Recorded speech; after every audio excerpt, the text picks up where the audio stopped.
Nilikha si Adan sa wangis. Di ba? At sa anyo ng Diyos. So, kung anong meron sa Diyos, yun ang meron ka. Amen? Kung anong isip meron ng Diyos, meron ka. Kasi kawangis ka ng Diyos. Eh, bakit nagkasala si Adan at Eva? Yun na nga sinasabi ko. May naman ang isip ni Eva noon, sino yung umorder sa Grab ng pangalawang isip? Si Satanas. Siya yung Grab nung time. May dala-dala siyang pangalawang isip. Anong sabi ng demonyo? Yung nasa sa isip daw ni Eva, sabi niya, hindi totoo yan. Hindi totoo yan. We call that in psychology, in the present, second thought. Hindi pa ninyo napansin. Kahit sa pagsasalukuyan, meron na tayong gusto. Amen? Alam ang gagawin mo dapat? Patutupad mo yung gusto. Kaya lang, yun yung salita. Kaya lang, second thought na po yun eh. Nagduda ka na, second thought na yun. Hindi mo na tutuloy. Nagdalawang isip. Amen ba? Ano mo nagdadalawang isip? Ha? Basta nagdalawang isip ka, it is not of God. Maniwala man kayo. Yung unang naisip mo, yun ang sa Diyos.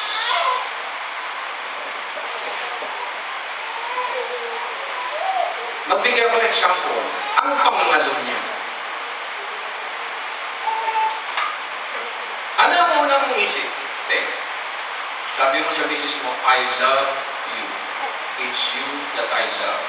Yun yung una eh. Bakit bakit ka nangangalo niya ngayon? May nakita ka na iba. Sasabihin mo, nagkaroon ka ng choice. Yun yung pangalawa mong isip. Naglalaro na isip ko, mas maganda siya, mas mabango siya. So, ano mangyari? Iiwan mo yung una, pupunta mo yung pangalawa. Anong tawag natin yan? Kasalanan.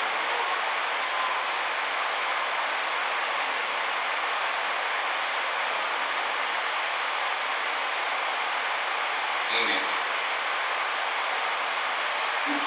Hirap ang turo. Okay, punta na tayo. According to the flesh. Ito ang isa sa pinakamahirap ipaliwanag, isang kontrobersya mga kapatid. Bakit according to the flesh?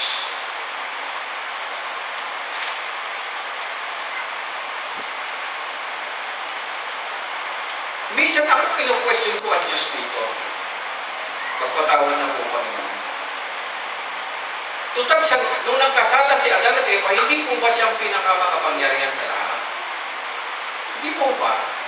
Dapat, yung salita ko, dapat, may nagdadapat, dapat, may ligtaan tao sa kanya, dapat, marunong ka pa sa Diyos ang ibig sabihin. Kaya masabi lang natin, dapat, sino talaga nagparusa doon sa Satanas? Siya ang pinalayas doon sa garden. Amen? Siya ang pinalayas sa garden na binigyan na ng pangalawang pagkakataon.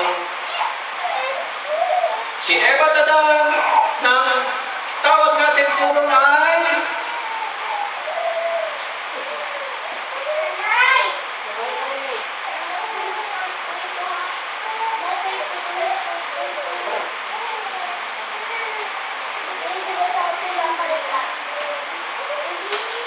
second chance.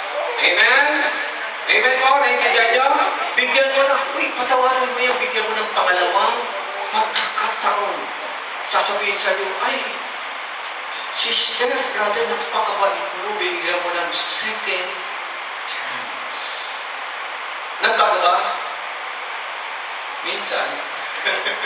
Pero karami, natatawa pa. Because in God's term, Number 2 is not God's number. Ano ang God's number? Number 2 is the number that makes you to choose. Yun ang mabigat.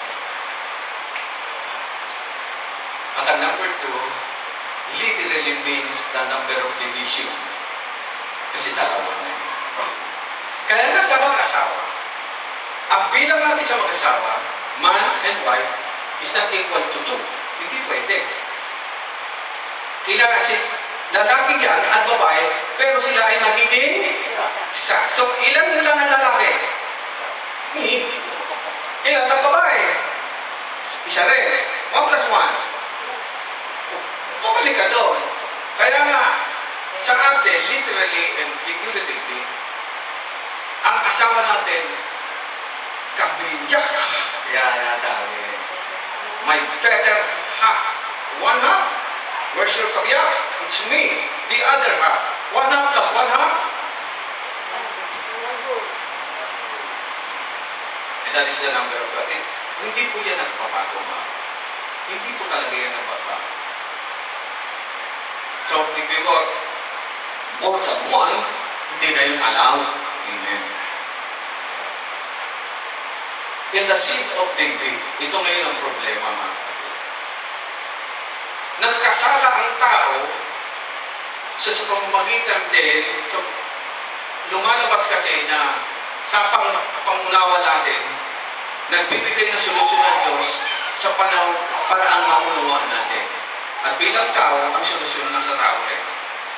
Amen? Amen pa mga kapatid? At ano yun mga kapatid? Kung nagkasala si Adan, kay Adan din magmumula ang kapatawaran. Yung pagbabago.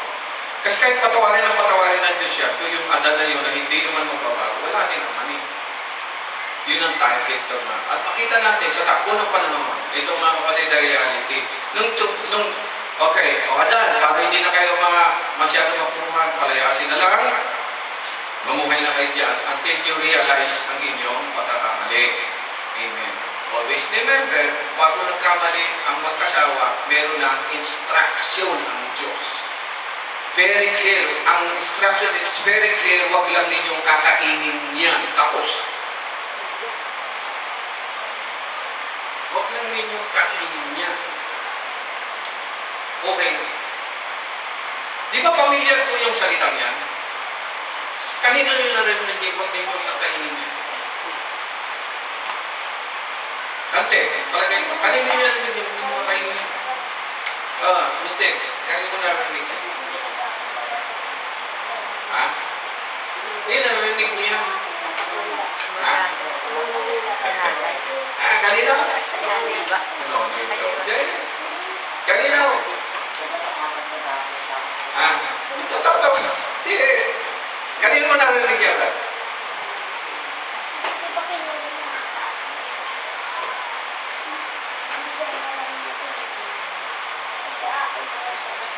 Dito natin tatapusin yan. Ito muna hihinto mga kapatid. Kasi mahihirapan na rin. Kanina natin narinig yan. Step play. Ha? Hindi po, galing po kayo doon nung nakarang mga araw. Kanina po ninyo narinig? Sa doktor. Sino ang doktor? Doktor Medicine po. Marami palang doktor. Akala ko nung araw, pag doktor, medicine lahat. Dahil nung nagtrabaho kami ko sa SM, sabi nung isa, masakit ang tiyan ko. May lumabas na matanda. Ayun si doktor. Tanungin mo, masakit ang tiyan. Sabi mo naman nung kasama ko, Dok, masakit po ang tiyan ko. Sabi ng matanda, uy, hindi ako doktor ng medisina, doktor ako ng management. Tawa lang. Bakit? Oo. May doktor ng philosophy, doktor ng pero anyway, any kind of doctor, ano ibig sabihin ng title ng doktor eh? Si doktor. Ano ba? Tapos ka ng masteral? Marami naman doktor. Doctor of education. Ano ibig sabihin ng doktor eh? Yan yun. Highest na yun eh. Na maaaring makamit sa talino. Ibig sabihin, in the pursuit of knowledge. Pag bigyan ka ng doktor, ibig sabihin matindi ka na. Punta tayo sa sakit. Ano sinasabi ng doktor? Tek, ang taas po ng sugar ko. Sabi ng doktor, kasi ang tawag ka, yung magpapa-blood care ka muna, magpa-blood care ka. Hindi ba, mininagan mo. Hindi sa lang sakit. May higop yung dugo. Ginano pa kaya? Pinuna ng dugo. Sinilip. Amen. Natatawa ka natin. Ito na ngayon yung resulta. Tama? Anong sabi na sa resulta? Ang creatinine mo napakataas, ang BP mo napakataas, ang health mo napakataas. Ang sweldo mo lang ang hindi tumataas. Kasi magbabayad ka ng doctor's fee, ang laki. Ano ba, 6,000 na lang? Sabi, hospital ka, ano? Kano na bayaran? Ang 6 to 7. Hindi yung doctor's fee, yung pa-examen. May 3-8 pagka... May 3. Alam na kasi yung mga paborito yun ang nanay niya. Okay, doktor, ano dun sa... Magkano? May discount na. 3-8. Oh. Ako, senior na, huwag nang hiramin yung ID ko. Ayoko magkaganon. Ang laki na pinabayaran. Tapos, ano sasabihin ng doktor? Para bumabaan lang sabihin yung step-step. Balik ka sa basic. Ano na naman? Huwag mong kakainin dito. Huwag mong kakainin dito. Sino na nagsabi niyan? Ang Diyos. Pag sinunod mo, nakakabuti po ba? Yes. Amen.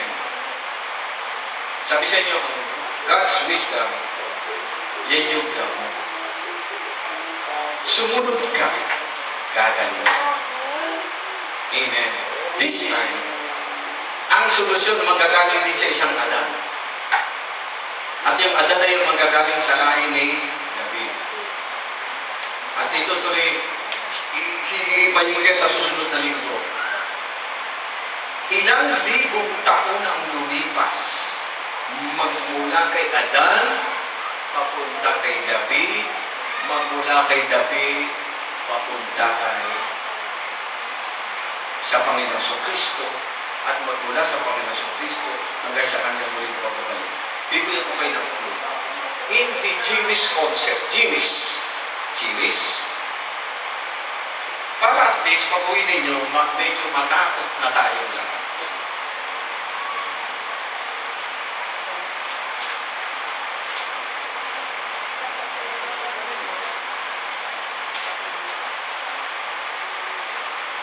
Ang pagkwento kong ito ay kontra sa scientific basis. Kasi ang scientific basis, millions of years na lumipas.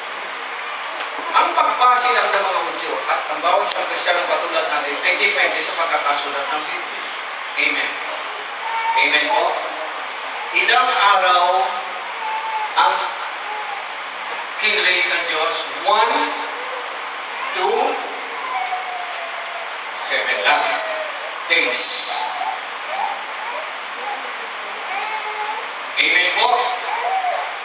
Sa unang araw, nilikha ang ganito. Sa pangalawang araw, nilikha, pangatlo, pangapat, panglima, hanggang doon lang ang creation. Amen. Tandaan nyo, hanggang doon. On the 6th day, hanggang doon sa on the 6th day, ang nilikha na rito ay ang tao. Tao na. Amen? So ito yung time, hanggang 6, para sa tao. Pagdating sa 7, anong sabi? Kasi ang number 7 po, it is the number of completeness. Something has been completed. Buo na. Pag nakakita kayo ng 7, kompleto na. So pag kompleto na, anong dapat mong gawin? Pag nakakompleto ka, kahit naman sa atin, pag tapos ka na, pahinga ka na. Amen? Pahinga ka na. Okay. So the 7th day, di kasama yan. Sa tao hanggang dito na sa 6. Sa aklat ng Peter, na-realize nila mga sabi na lang, di ba ninyo alam na ang isang araw ay 1,000. 1,000 taon ng katawan? Sabi niya. So, okay. Simple mathematics. Sundin nga natin, tingnan natin kung ano lalabas. Kung ito ay 1,000, ilang years na ito?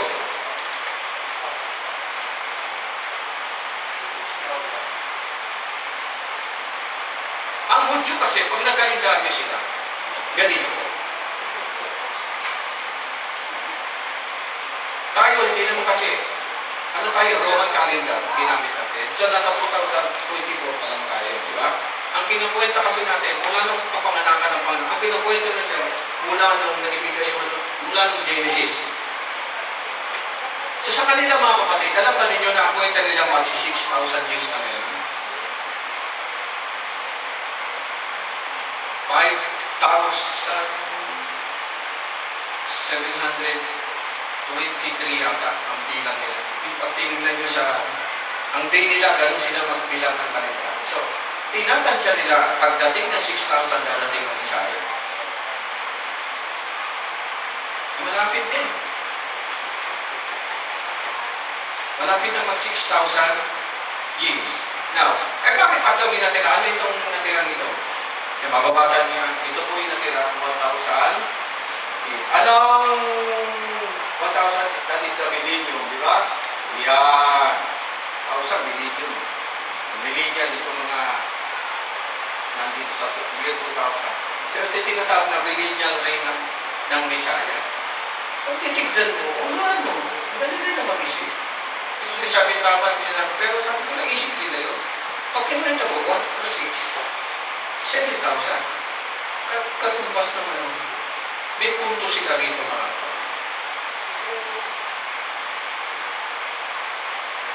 Ito yung summary. Pagkadating ng year, ng ano rito, makikita sa kwenta, na mahirap intindihin, darating ang Messiah.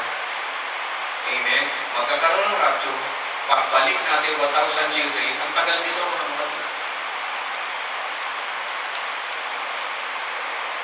Pero hindi yan ang iiwan ko sa inyo. Ang iiwan ko sa inyo ay ang distance between the Old and the New Testament. Ito po ito tatapusin. Okay. Kung ito ang Old Testament, sino ka uli ang propeta na nandiyan sa Old Testament natin? Malakay. Amen. Anong ibig sabihin ng pangalang Malakay? Malak is the word for angel. Messenger. Angel is a Greek word. Malak is a Hebrew word which both means messenger. My messenger. Magugulat ka pag binasa mo ikaw na libro ng Old Testament, ang pinag-usapan ang pagdating ng Mesiyas. Sige nga, subukan mo nga. Alam mo ba yung aklat ng Malakay dyan? Sige nga, itayin na namin. Kahit talaga, alam mo na, itayin namin ito. Sige, kaulin niya. Gamitin natin ito. Ang Hebrew Bible, hindi po ganito. Ano po? Iba po sa kanila. Chronicles po ang dulo nila. Sa atin lang po ang Malakay. Ano sabi sa Malakay? Itayin na namin. Order na kayo merienda. Mamaya po yan. Tama. Yan, tama. O, ano ang sabi? Huli. Malakay, huling verse. Opo, meron pa kulay yan ano sabi? Ang dating na araw ni Yahweh. Ha? Ang dating na araw ni Yahweh. Ayan ang huling verse. Ano lang darating na araw ni Yahweh? Tandaan ninyo, dating ang araw na lilikurin ito. Ha? Kakatapos yung binasa mo mo raw. Tandaan nyo, dating ang araw na lilikurin ko ang mga palalo at asama. Sino ba yung sabi niya? Yahweh. Si Yahweh. Yun ba huling-huli? Hindi yung huling-huli mismo. Hindi yung huling-huling word. Yung huling-huli. Oo. Ngunit bago dumating ang nakahindig na araw ni Yahweh. Nakakahindig na araw ni Yahweh. Ano raw? Susunugod ko sa inyo si Propeta Elias. Muling magkakalapit ang loob ng mga amat, mga anak. Babalik na. Kung hindi mapipilitan, tumahilan at sumasakit ang inyong bayan. Okay. Sino yun? Si Yahweh. So, anong gagawin na lang ni Yahweh? Dapat siyang pupunta na. Naiinis siya sa mga bayan niya. Hindi, padadala niya si Propeta Elias. O kailan bumalik si Propeta Elias? Pag binasa mo, Matthew. Pag binasa mo yung Matthew, susunod na libro. Tama, ano ba susunod na libro dyan? Baka ibang Bible mo eh. O ano na sumunod? Okay, Matthew. Ano yung Matthew? Old Testament, New Testament? Okay, New Testament na. Amen. Alam ba ninyo na mula ng sinabi yan sa Old Testament hanggang papunta sa New Testament ay 400 years ang lumipas? Ay, ang tagal. Kung kayo ang nakinig kay Malakias, aabutin pa ninyo? Tell me this. Ilang taon ba isang generation? 40. 400 years. Ilang generation yan? 10 henerasyon na lumipas bago natupad ang salitang iyan, mga kapatid. Doon sa walang pananampalataya, sasabihin nila, di yan totoo, bakit hindi nangyari sa panahon natin? Bakit? Sino ba may sabi sa panahon mo mangyari yan? Ang iniisip natin, usually, even in Christian religions, panahon natin ang iniintindi natin. Dapat ang intindihin mo yung panahon ng Diyos. Kung kailan yun, wala ka ng pakialam doon. Basta ang gawin mo, sundin mo yung nasasaad doon sa pinag-usapan ninyo ng Diyos, yung sinabi. Bili mo 10 generasyon na lumipas, nangamatay na yung lolo mo, yung lahat yan, mga kapatid. Tapos ito na, dumating na sino si Elias? Sino si Elias nung dumating? Si John the Baptist. Amen. Nung dumating na si John the Baptist, after 400 years, napakatagal niya, mga kapatid. May naniwala ba? Siyempre, wala.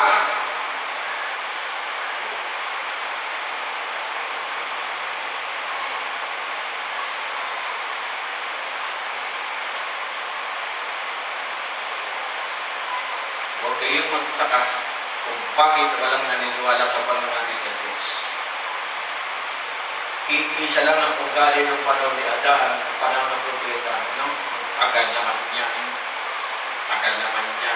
Tulad namin, namatay na nanay ko, tatay ko, si Jimmy, sino ba? May mamamatay sa inyo, mamamatay sa atin, kung sino mo mamamatay. Amen. Ano sasabihin mo? Hindi, matutulog. Kaya nga ito ay pagbukas isip. At patuloy kong pinalalahanan, brothers and sisters, kaya nga pananalig ito pananampalataya. Ano ang sinasampalataya natin? Faith is the substance. Ito ang pinaka-sentro ng ating pinaniniwalaan. Anong pinaniniwalaan mo? May Diyos na nagsalita. Period. At ito ang sinabi niya. Period. Sabi niya, magaganap ang lahat ng aking sinabi. Kung kailan, wala ka ng pakialam doon. Ang mahalaga, nandun ka sa sinasabi ng salita ng Panginoon. At ito nga ating iniintindi, kaya nga palagi natin talaga better understanding. Kasi marami na tayong narinig. Ito nililiwanag natin. Kasi hindi ko alam, kahit mamaya pa dumating yung Mesiyas, ako bilang pastor, ang responsibilidad ko, iniintindi ko, na maipahayag ko sa inyo kung ano ang dapat na ipahayag bilang pastor. At kayo naman, ang pakiusap ko lang, steady lang kayo. Huwag kayo basta-basta maniniwala. Amen. Channel 7, nagaling na sa fake news. Diba? Nagaling na sila. Dahil ang daming fake news sa panahon. Ang pananampalataya noon pa, napakaraming fake niyan. At ito ang ating alamin natin, alin dyan ang totoo. Alisin natin yung hindi at panghawakan natin ang katotohanan. Noon pa nangyari 400 years ang pagitan, ang tagal nito, mga kapatid. Hindi nila akalain na dumating ang Panginoon. Si John the Baptist, siya na pala si Prophet Elijah. Ay, nang dumating ang Panginoon sa Kristo, maniniwala ba? Wala rin. Ba't sino pa ba? Sabi nila. Sino nang nakakilala sa Panginoon? Si John the Baptist. Pero sabi niya, ikaw muna. Ako po dapat bautismo na. Anong sabi? Hindi pwede. Kailangan nakita mo na ako yung... Ano nangyari? Nang binautismo niya ang Panginoon Jesus, may palatandaan. Kasi ano palatandaan? Bumaba yung Espiritu. Tapos may nagsalita pa. Uy, hindi ba ang Genesis, it begins with, and God said. Ito, magandang palatandaan sa atin. Kung napil ninyo, narinig ninyo na kinakausap tayo, kinakausap ka ng Panginoong Diyos. dumating na sa iyo ang araw ng kaligtasan. Nagsimula ang pananampalataya sa pakikinig. Kaya nga sa puso ninyo, kayo lang nakakalam niya. Nag-usap na Diyos sa inyo. Hindi nyo naman yun na sa puso nyo nandiyan. Mapalad kayo mga kapatid. Nagsimula na ang inyong kaligtasan. Kailan mangyayari yan? Huwag na kayong mag-isip. Dahil sa panahon na ikaw ay ano? Ngayon, ang araw ng pakiligtas. Kung kailan mo narinig ang tinig ng Diyos ng araw, yung time na niligtas ka ng mga. Ang ginagawa mo na lang yun, stay, mag-food ka lang, sige lang. Huwag kang magbabago, dahil pag nagbago ka, kasalanan ng tawag. Amen. Paano mo lang pababa? Look at the way you live. Paano kayo mabuhay? Paano kayo sumampalataya? Paano kayo gumanap sa gawain? All that counts, mga kapatid. At ito, iwan ko isang paliwanag ng isang madalinong rabbi, sabi niya. Sabi niya, sa tagal mo nag-ano, sabi niya, ang buhay ng tao is a complete balance. Pero parang totoo eh. Hindi mo pwedeng sabihin mabuti ka, hindi mo rin pwedeng sabihin masama ka. Pero bakit naman ka nun? Ano? May ginagawa kang mabuti, minsan nagkakamali ka rin eh. Ano? Bakit nagkaganon? So there is something wrong talaga sa atin. Kaya ano nakabalance siya mga kapatid? Nakabalance sa kanya. Gagawa ka ng mabuti, babalansin ng mga basya. Gaganggano ka. Babala-balansin. Pero sabi niya, ang totoo lang, mahal ng Diyos ang tao, nakabalance lang niya. Ang mabigat, kailan magtitip off niya, kailan niya mawawala sa balanse, nasa sayo na rin dapat. Ang huwag mo lang, huwag lang mangyari, baka nung pagdating ng Mesiyas, ay nakagawa ka ng masama. Ano dapat mangyayari? Biglang gigiwa, tapos ka. Ang maganda naman daw, eksakto, pagdating ng Mesiyas, nakagawa ka ng mabuti. Oh. Say by the will ka naman. Biglang titipo, ligtas ka. Sabi niya, ay, okay na gagawin natin. Alam niyo, maganda yung wisdom niya.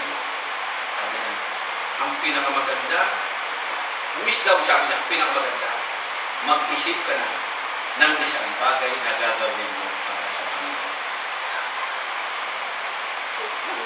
Isa lang. Tama yung mga preaching sa New Testament. Ano? Tama. Hindi mo kailangan kumuha ng marami. Isa lang. Kasi yung number one, isa lang. Okay lang. Mapupunan niyo sa buhay natin. Kung hindi pa nangyari sa inyo, maganda na.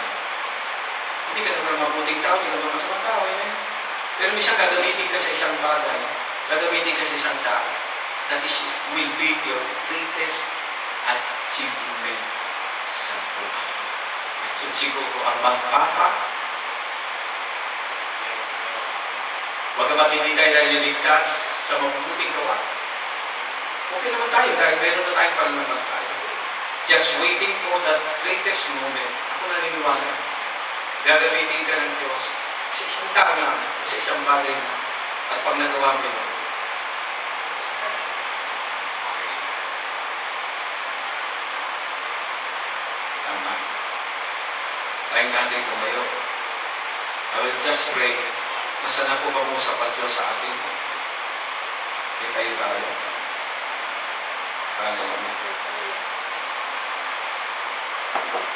Lord, maraming mabuti at masamang bagay sa daigdig nito.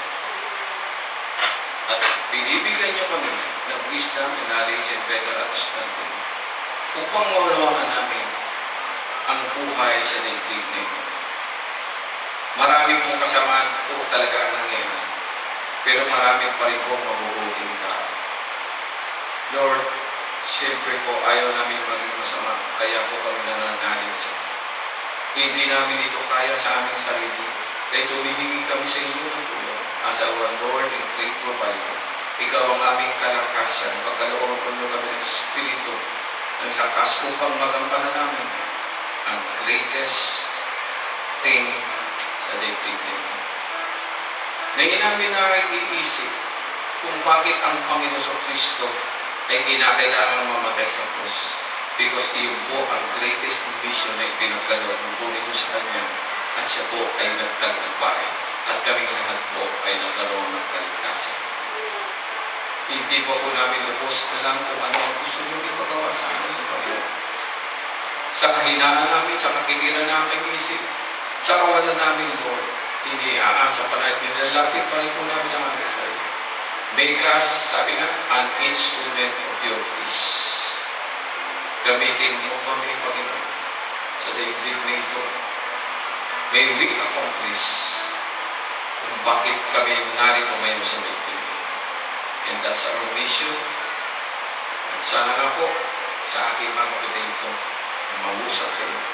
Kung magitan ng mga pag-aaral nito, ma-determine namin kung gaano ang iyong pagkatawag sa amin. Para maganap namin ang lahat ng pinagagawa mo, may always be with us in Jesus' name. Amen. And amen. Tayo